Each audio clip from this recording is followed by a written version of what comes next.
Many people have photographed the craft from other planets, and they're all similar in structure.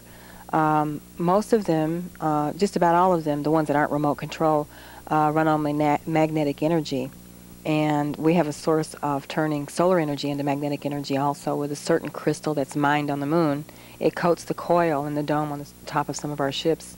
And we have a magnetic pole that runs to the center of the ship, and we create our own magnetic atmosphere. And there's magnetic waves that runs through the atmosphere in bands of 3. And the ships always travel on the middle band, and so that's why they go this way, and then they'll go up and go this way, because they're hitting the middle band, which is the strongest. And they can go higher and higher, and as their frequency gets higher, then they vibrate at a level where they disappear from human view, almost like they're invisible. Even though they can still be there, you just can't see them because they're at such a high vibratory rate. It's like a fan blade spinning rapidly, and you can see through the blades. Mm-hmm. And you're thinking, how can I see through the blades? Because they're moving very rapidly. That's a different vibration. It's similar to that. We travel through time, we travel from dimension to dimension, and we travel through space. And we have these capabilities, and it's all because we're working with nature. We're not using fuel, we're using like radio waves and TV waves. I mean, they exist. You can't see them, but they're there, and they are capable of carrying a craft that works with this magnetic pull factor like gravity.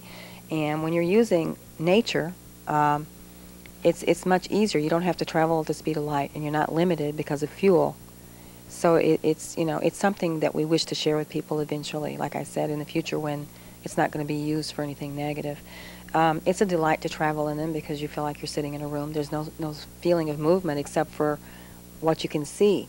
And it's magnificent to travel through space and to be able to, see other planets coming into view. It's just like, it's very much like being on an airplane. You know how thrilling it is when you get up there and how wonderful things look from high up.